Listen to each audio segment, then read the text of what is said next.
दूसरों की दुनिया में बहुत ये आकर्षित रहता है, अपने अपने को मिला है उसका कोई भाव नहीं, नहीं मिला है उनके लिए सपना देखता रहता है। ये मनुष्य का सबसे बड़ा एक मनोविज्ञान है।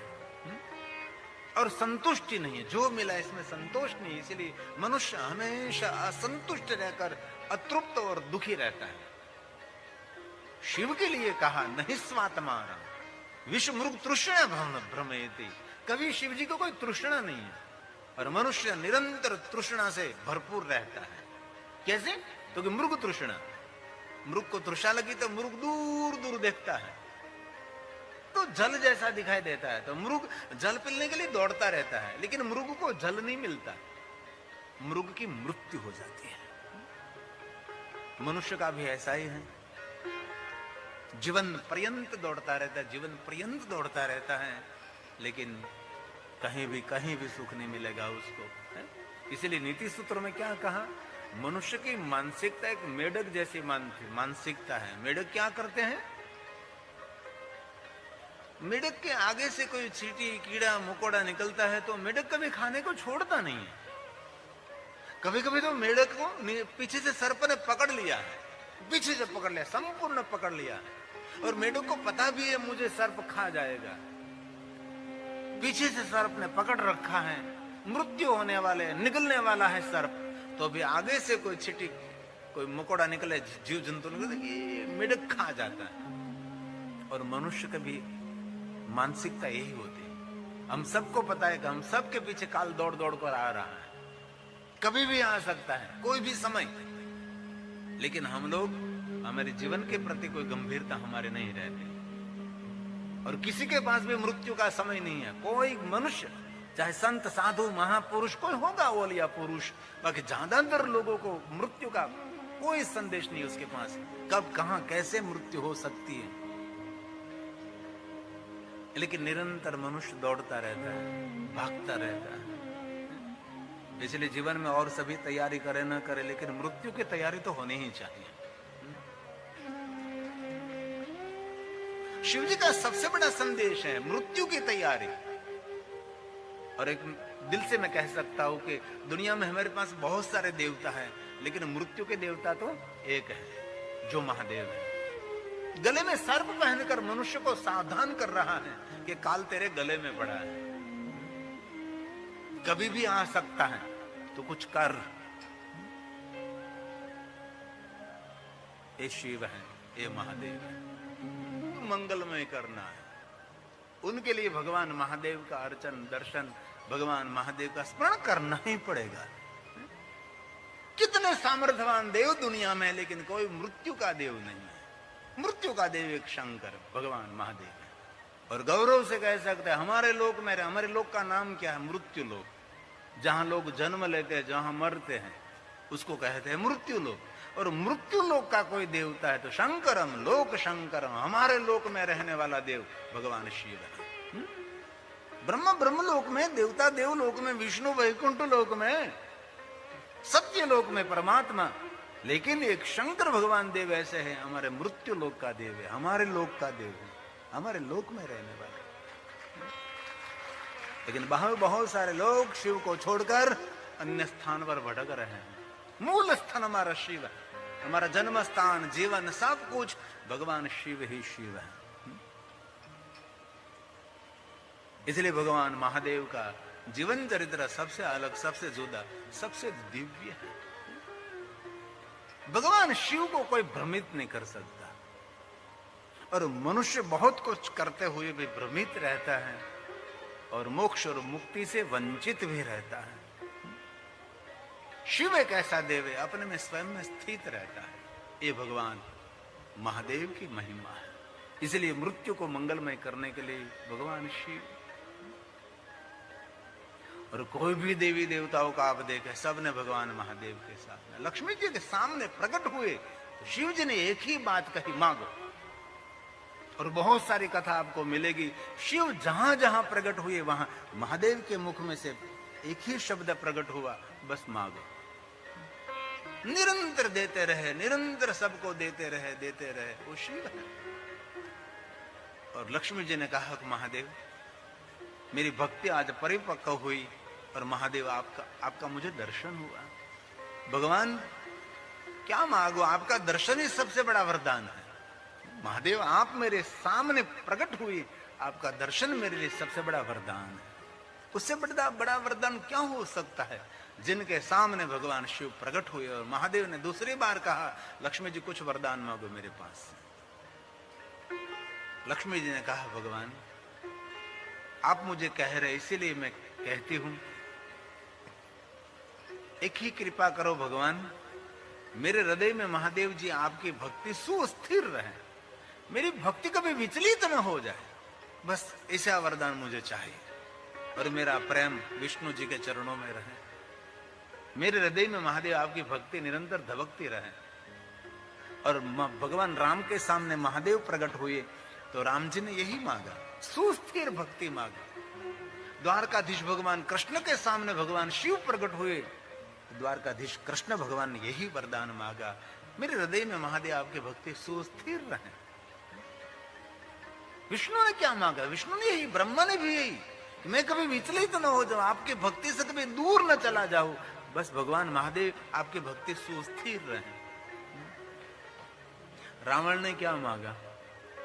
रावण ने यही कहा, भगवान मेरी मति आपके चरणों में सुस्थिर रहे। रावण ने बहुत कुछ किया, लेकिन कभी रावण ने शिव भक्ति छोड़ी नहीं है। और शिव भक्तों में रावण की एक गणना है, बाणासुर की गणना है।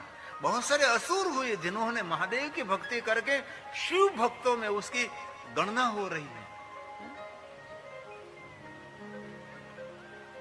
लक्ष्मी जी ने कहा, महादेव बस एक ही वरदान, मेरे हृदय में महादेव आपकी भक्ति रहे, मेरा प्रेम विष्णु जी के चरणों में रहे। और मुझे शंकर जी की भगवान की पत्नी सती ने श्री हरि के पास क्या मांगा? यहां विष्णु पत्नी शिव के पास मांग रही है और शिव जी की पत्नी शंकर जी की पत्नी सती श्री हरि के पास से मांग रही। सती मरत हरिथन बरु मागा, जन्म जन्म शिव पद अनुरागा। ये हरि मेरे पर ऐसी कृपा करो श्री विष्णु जी कि मेरा संपूर्ण चित्त मन मेरी भक्ति शिव के चरणों में रहे। कितनी सुंदर कथा है। वहां श्री हरि को कह रहे हैं कि मेरा संपूर्ण प्रेम शिव में रहे, मेरी भक्ति शिव में रहे। सती जब मर रही थी दक्ष यज्ञ निमित्त, सती का अंत समय सती मरत हरिसन, हरि के आगे वरदान मांगा। ये रामचरितमानस की बात है, ये तुलसी की बात है। सती मरत हरि सन बरु मागा, जन्म जन्म शिव पद अनुरागा, जन्म जन्म शिव पद अनुरागा। जन्मों जन्म तक मुझे भगवान शिव के चरणों में प्रेम रहे, भक्ति रहे। यहां भगवान महादेव के पास लक्ष्मी जी ने कहा, भगवान आपकी भक्ति मेरे हृदय में रहे, मेरा प्रेम विष्णु के चरणों में रहे। और भगवान महादेव ने कहा, लक्ष्मी आपने जो मेरे पास से वरदान मांगा वो मैंने दिया, लेकिन मैं आज और कुछ भी देना चाहता हूं। महादेव ने कहा, लक्ष्मी सुनो, आपकी भक्ति से मैं प्रसन्न हूं, आप मुझे कहो ये दुनिया में आपकी पहचान क्या है? लक्ष्मी ने स्वयं ने कहा, महादेव जी सारे देवलोक मुझे कहते विष्णु पत्नी लक्ष्मी, कोई भी भक्त मुझे पुकारते विष्णु पत्नी लक्ष्मी। महादेव ने कहा, आज मैं आपका नाम बदल देता हूं। मेरा नाम आप बदलेंगे? महादेव ने कहा, नाम की क्या बात करें, मेरा जो भजन करते हैं ना उसके भाग्य भी मैं बदल सकता हूं। विधि नाम प्रोक्ता, विधाता जो कहते, विधाता जो बोलते, विधाता लिखते, वो विधि लेख नहीं होता। महादेव जो बोलते हैं, महादेव कहते, वो विधि लेख बनता है। सुनो लक्ष्मी, अभी तक पूरे विश्व के सभी देवता आपको कहते हैं विष्णु पत्नी लक्ष्मी, लेकिन आज आपने महादेव की साधना की, महादेव की उपासना की है, इसलिए मैं वचन देता हूं, मैं वरदान देता हूं, आज से आपका नाम विष्णु पत्नी लक्ष्मी तो सही, लेकिन थोड़ा सा आपका नाम श्रेष्ठ बना देता हूं। आज से आपका नाम विष्णु पत्नी लक्ष्मी तो सही, लेकिन आज से आपका नाम विष्णु पत्नी महालक्ष्मी रहेगा, क्योंकि आपने महादेव की साधना की है, आपने महादेव की उपासना की है। वहां से लक्ष्मी जी को हम लक्ष्मी नहीं कहते, हम विष्णु पत्नी महालक्ष्मी कहते, क्योंकि महादेव की साधना की, महादेव की उपासना की है। कितनी सुंदर महिमा। और महादेव ने कहा, लक्ष्मी मैं आपके समक्ष आज प्रकट हुआ हूं, और सुनो आज का वार। लक्ष्मी ने कहा, महादेव आज का वार सोमवार है, सोमवार के दिन भगवान शिव लक्ष्मी को प्रकट हुए, लक्ष्मी को दर्शन दिया। और महादेव ने लक्ष्मी को पूछा, सोमवार के दिन किसकी प्रधानता है? तो लक्ष्मी जी ने कहा, सोमवार के दिन आपकी पूजा अर्चन दर्शन की प्रधानता है। तो लक्ष्मी सुनो, मैं वरदान देता हूं कि सोमवार मेरा था, मेरी पूजा की प्रधानता थी, लेकिन आज से मैं वचन देता हूं कि सोमवार लक्ष्मी जी आपका रहेगा। इसलिए सोमवार लक्ष्मी देवी का है, इसलिए विशेष कोई लक्ष्मी देवी की पूजा करना चाहते हैं तो सोमवार उनके लिए श्रेष्ठ है। सोमवार के दिन लक्ष्मी की विशेष प्रकार से पूजा करें, ब्रह्म भोजन करने से उसको संपत्ति और सुमति उनको मिलती है। सुमति कुमति सबके ऊर्ध्व रही, जहां सुमति तहां संपत्ति नाना, जहां कुमति तहां विपत्ति निधाना। इसलिए जिनको सुमति चाहिए सोमवार के दिन लक्ष्मी की उपासना करें, सोमवार के दिन विशेष प्रकार से लक्ष्मी जी की पूजा करें। एक सोमवार महादेव के लिए कहलाता, ओ शिव जी ने सोमवार लक्ष्मी जी को दे दिया है। और अब लक्ष्मी बोल रही है, महादेव आपने मुझे बहुत कुछ वरदान दिया, बहुत कुछ दिया, सोमवार भी महादेव आपने मुझे दे दिया। आपकी पूजा की प्रधानता, मेरी पूजा की प्रधानता आपने कर दी। मैं लक्ष्मी थी, आपने मुझे महालक्ष्मी बना दिया। महादेव मैं कुछ बोलना चाहती हूं। तब लक्ष्मी जी ने कहा, महादेव जो कोई मनुष्य आपका आराधन करेंगे, जो आपकी कोई साधना उपासना करेंगे और सोमवार के दिन विशेष आपका करेंगे, आपके नाम का मंत्र जाप करेंगे, उन भक्त पर लक्ष्मी प्रसन्न नहीं रहेगी। कोई साधना उपासना करेंगे आपका, उन पर लक्ष्मी प्रसन्न नहीं रहेगी, उन पर महालक्ष्मी प्रसन्न रहेगी। ऐसी महालक्ष्मी जायते नात्र संशय, ये लक्ष्मी कभी जाती नहीं, निरंतर लक्ष्मी रहते। बहुत लोगों पर वचन कर रहे, मैंने सुना है छोटे से वहां से कि शिव साधना करने से लक्ष्मी नहीं मिलती। लक्ष्मी कामोर्चे शिवम, महादेव की साधना, महादेव की उपासना करने से ऐसी लक्ष्मी मिलती है कि मंगल करने वाले, शिवम का अर्थ होता है कल्याण, और सभी कामनाओं की पूर्ति करने वाले लक्ष्मी महादेव की उपासना से मिलती है। दुनिया में बहुत लोगों को लक्ष्मी मिलती है, लेकिन कामना पूर्ण नहीं होती, पीड़ित रहता है, रोगिष्ट रहता है, कुछ भी नहीं कर सकता, लक्ष्मी का ढेर है, इतनी संपत्ति है, लेकिन कुछ भी नहीं हो सकता, पड़ा है बीमार की तरह। महादेव की साधना करने से ऐसे लक्ष्मी मिलेगी, संपूर्ण परिवार का कल्याण भी करेंगे, और जो आपकी मनोकामना है मनोकामना पूर्ण करेंगे। ये शिव की साधना से मिलता है। और ये श्लोक ब्रह्मा जी ने गाया है,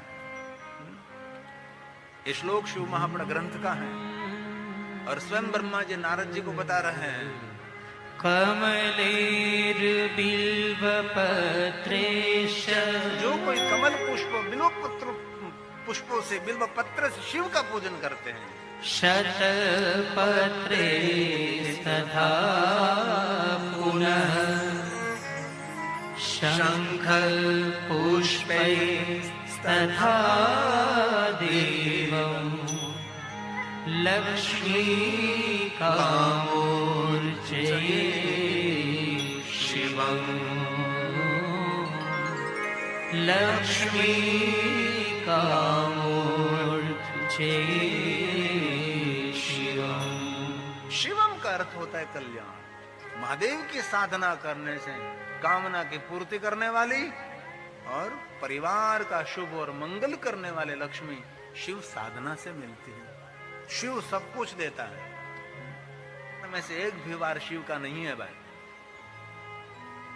इसलिए कोई भी वार कोई भी त्योहार, कोई भी समय, कोई भी मुहूर्त, कोई भी चौकड़िए में आप शिव दर्शन, शिवार्चन, शिव पूजा, शिव स्मरण कर सकते हैं। शिव की दुनिया में कोई पवित्र अपवित्रता भी नहीं है। शिव दुनिया निराली है, सबसे निराली, सबसे निराला महादेव है। सोमवार लक्ष्मी जी को दे दिया है, मंगलवार काली देवी को, बुधवार विष्णु भगवान का, गुरुवार गुरुदेवता का, शुक्रवार सर्व देवताओं का, शनिवार रुद्र देवता का। 7 वार का वर्णन शिव महापुरा ग्रंथ में है। रविवार सूर्य नारायण, सोमवार लक्ष्मी, मंगलवार काली देवी, बुधवार विष्णु भगवान की उपासना, गुरुवार गुरुदेवताओं की उपासना। गुरुवार के दिन खीर करनी चाहिए घर में, गुरु महाराज को खीर अर्पण करके सबको खीर का भोजन करना चाहिए। आजकल लोग खीर भूल गए हैं, घर में खीर नहीं हो रही है, बर्गर पिज्जा घर में घुस गए, पाव पकौड़े घर में घुस गए। खीर बुद्धि की शुद्धि, बुद्धि की वृद्धि, गाय के दूध में से बने बोले चावल युक्त खीर, जायफल, इलायची, बहुत सुंदर सुंदर सूखे मेवे डालकर केसर युक्त खीर भगवान शिव को अर्पण करे, गुरुदेवताओं को अर्पण करे और खीर खाए। बुद्धि की शुद्धि, शरीर की वृद्धि नहीं होगी। आजकल लोगों की बुद्धि कम, शरीर की वृद्धि। और ईश्वर की दुनिया में देखो तो सही, शरीर बढ़ता है, लंबा होता है, छोटा था धीरे धीरे धीरे लंबा हो गया, धीरे धीरे थोड़ा हो गया, लेकिन बुद्धि नहीं बढ़ती। ईश्वर शरीर की वृद्धि करते, बुद्धि की वृद्धि तो आपको करनी पड़ेगी। पढ़कर, तपस्या से, साधना से, उपासना से, अनुष्ठान से, विद्या अर्जित करते करते बुद्धि की वृद्धि और साधना करते बुद्धि की शुद्धि करनी पड़ती। इसलिए बच्चों को भी कभी कभी खीर का भोजन कराओ। बच्चे हमारे भूल जाए कि खीर है, इसलिए शिव की दुनिया में तू खीर क्या देखाड़े से रोज रोज ला। महादेव के भक्तों को खीर खिलाओ, महादेव के भोजन को, महादेव के भक्तों को खीर का भोजन, ये शिवपुराण ग्रंथ में महिमा है। तो 7 वार में से एक भी वार शिव जी का नहीं है। सोमवार लक्ष्मी का, रविवार सूर्य देव का, सोमवार लक्ष्मी जी का, मंगलवार काली देवी का, बुधवार विष्णु का, गुरुवार गुरु देवता, शुक्रवार सर्व देवता, शनिवार रुद्र देवता। उस दिन रुद्र देवता की विशेष उपासना। 11 रुद्र तो है ही, अगणित रुद्र है, रुद्र है, महारुद्र है, शतकोटि महारुद्र है, कोटि कोटि महारुद्र है, महारुद्र।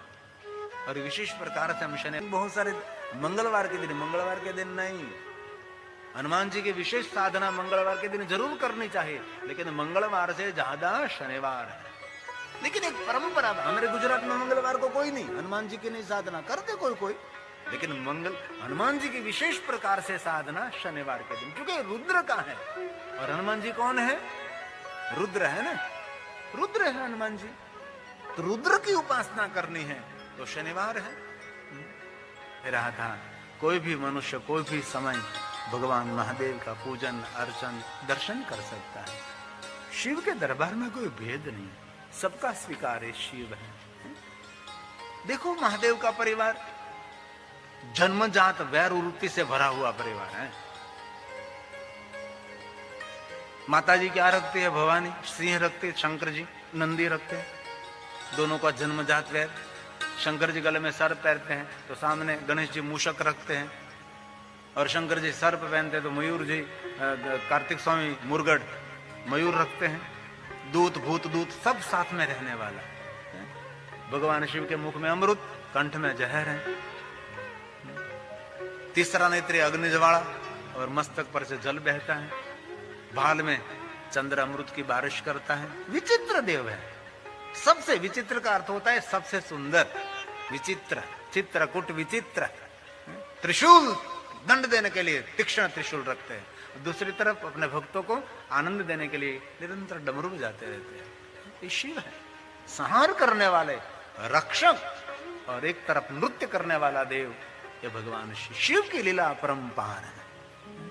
शिव का नाम है शिव पुराण ग्रंथ में लीला विशारद कहते हैं। शिव को लीला विशारद, लीलाओं में विशारद। जो सभी नृत्य में, संगीत में विशारद विशारद विशारद, सब कुछ पूर्ण शिव है, पूर्ण शिव है। इसलिए महादेव का नाम है पूर्णेश्वर महादेव, पूर्णेश्वर महादेव।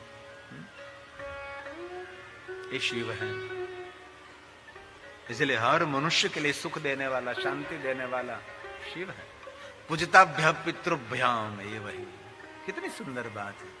जो अपने माता पिता का प्रतीक मानकर भगवान शिव का पूजन करते हैं, आनंद नहीं परमानंद लाभार्थ हैं, उसको आनंद नहीं परमानंद देने वाला शिव है। ये सभी श्लोक शिव महापुराण ग्रंथ के हैं। हम शिव महापुराण ग्रंथ को आधार लेकर आपके समक्ष शिव कथा कहने का प्रयास करते हैं। और शिव के प्रति कोई जिज्ञासा है तो मुझे व्यक्त कर सकते हैं, और मुझे जो पता होगा तो मैं जवाब दूंगा। सभी प्रश्नों का जवाब नहीं भी हो सकता, क्योंकि सब कुछ मैं पढ़ा लिखा नहीं हो, तो बहुत सारी बातें ऐसी होती कि मेरे से भी दूर रही होगी, मेरे नहीं आई होगी मेरे पढ़ने में। लेकिन बहुत सारे शिव जी के बारे में शिव महापुराण ग्रंथ में हमने देखा है।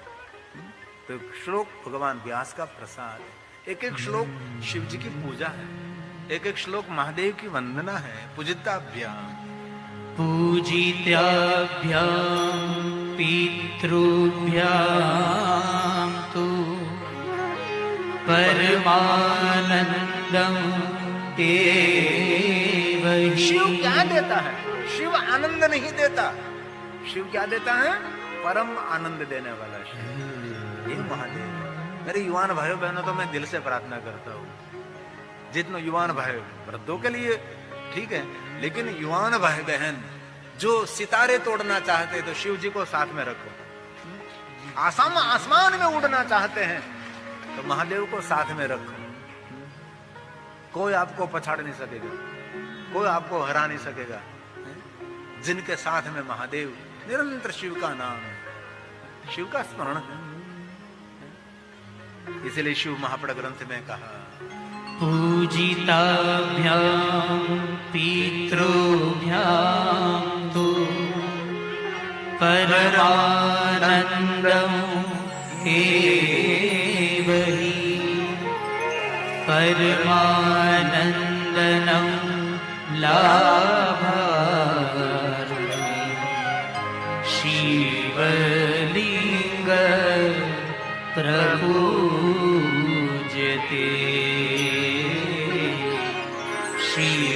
शिवलिंग प्रपूज्यते। जो भगवान महादेव का शिवलिंग का पूजन करते हैं उस मनुष्य के लिए कहा आनंद नहीं परमानंद मिलेगा। सा देवी जगत माता, देवी हमारी माँ है। शरीर के तो माँ बदलती रहती, कितनी माँ को छोड़कर आए पता नहीं भाई। अभी भी बहुत सारी माता को धारण करेंगे पता नहीं है? लेकिन हमारी मूल माता आद्य शक्ति भवानी है। जगत पिता शिव, हमारे माता पिता शिव और पार्वती हैं, जो नित्य भगवान महादेव का अर्चन दर्शन स्मरण करते, कृपाधिक्यम वर्धते। रोज रोज दिन प्रतिदिन उस पर भगवान शिव की कृपा की वृद्धि रहती है। एक दिन किया और छोड़ दिया, नहीं भाई नहीं, ऐसा नहीं, ऐसा नहीं। रोज रोज कंटिन्यूटी रहनी चाहिए, निरंतरता होनी चाहिए। कई लोग क्या करते हैं, एक दिन माला करी, कथा सुन ली तो अब से बहुत भक्ति निकल आई कथा सुन के। 15 दिन हुए तो भक्ति सो गई, फिर आना पड़ता है मुझे, फिर जगाना पड़ता है। जगते रहते हैं, सोते रहते, जगते रहते। एक बार माला पकड़ लिया। ये शिव महापुराण ग्रंथ में कहा सा देवी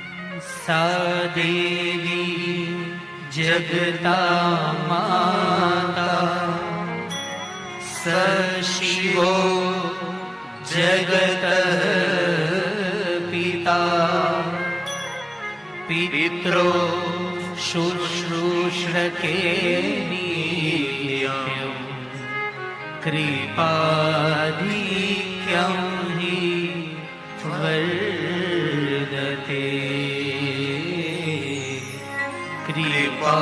कृपाधिक्यं हि वर्धते। दिन प्रतिदिन भगवान की कृपा रहेगी, कृपा की वृद्धि रहेगी। सबको संपूर्ण अधिकार शिव पूजा के लिए, लेकिन पवित्रता को ध्यान में रखना चाहिए। गंदे वस्त्र पहनकर, संसारी वस्त्र पहनकर, बेड़ पर पड़े हुए कपड़े पहनकर शिवालय में जाते हैं, ये ठीक नहीं है। नहीं, कभी नहीं जाना चाहिए। हमारा घर अपवित्र, संसारियों का घर कभी पवित्र होता ही नहीं। सिर्फ एक कोना पवित्र होता है जहाँ भगवान बैठा है, बाकी पूरा घर गंदा होता है। ऐसे शिवालय में कभी जा ही नहीं सकते, कभी नहीं जा सकते, जाना ही नहीं चाहिए। ये जो यहाँ पड़ा पड़ी कर रहे हैं ना, ये गलत है, जड़ मूल में से गलत है। ऊपर ऊपर ऊपर ऊपर आप बैठे और आपके ऊपर ऊपर कोई पड़ा पड़ी करता, आपको अच्छा लगेगा? नहीं लगेगा। नहीं, ये तो शिव है। जीव को जो अच्छा नहीं लगता तो शिव को तो कैसे अच्छा लगता होगा? ये मैंने देखा दुखरण महादेव के शिवालय में। ये तो पागलपन है, ये कोई व्यवस्था है? सिस्टम होने चाहिए शिवालय की। और एक बात मैं दिल से कहता हूं, अधिकार पूर्वक मैं साधु हूं और आदि जगत गुरु शंकराचार्य की परंपरा में मैं दसनाम में गिरी हूं। जो पूजा से फल मिलता है वही दर्शन मात्र से फल मिलता है। जो शिव की पूजा से मिल रहा है वही महादेव के दर्शन से मिलता है। शिवलिंग दर्शन का प्रतीक है, पूजा का प्रतीक तो बाद में है। पूजा के लिए तो कितनी प्रक्रियाओं में से पसार होना पड़ता है, तब शिव की पूजा कर सकते हैं आप। ऐसा नहीं हो सकता सब कुछ। लेकिन कौन सिखाएगा भाई? उसका कोई क्लासेस तो नहीं है।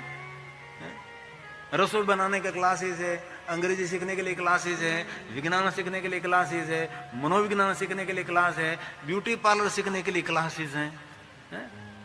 लेकिन उसके लिए तो कोई क्लास है ही नहीं कि भाई चलो भाई यहाँ कोई क्लास चल रहा है तो चलो हम इसमें हो जाएगा तो हम सीख लेंगे कैसे भगवान शिव का पूजन अर्चन दर्शन। ऐसा तो कोई है नहीं दुनिया में। आज मुझे एक बात बहुत सोशल मीडिया में अच्छी लगी। हमारे गुजरात मोरबी में कोई आयुर्वेदिक कथा प्रारंभ कर रहा है। देव भागवत कथा, भागवत कथा, गीता कथा, शिव कथा, और आज किसी ने प्रारंभ किया आयुर्वेदिक कथा। आयुर्वेदिक कथा, वाह सरस, कितनी सुंदर बात है। और जरूरी है इस युग में आयुर्वेदिक कथा जरूरी है, क्योंकि सब लोग रोगिष्ट हो गए हैं। सब लोग रोगिष्ट हो गए हैं। मुख में से कितनी दुर्गंध आती है। मुख, कितने गंदे लोग हो गए हैं।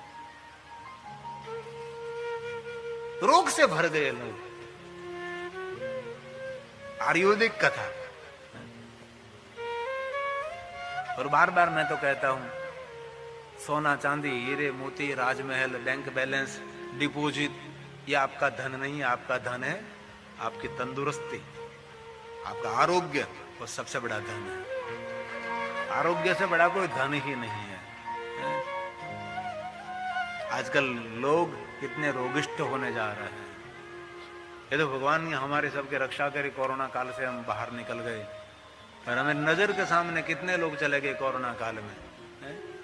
फेफड़े जिनके खराब थे, फेफड़े जिनके मजबूत नहीं थे, जो अपने प्रति जो सतर्क नहीं थे, अपने प्रति जो सावधानी जिसको नहीं रखी, वो चले गए लोग। कितने लोग नजर के सामने से चले गए।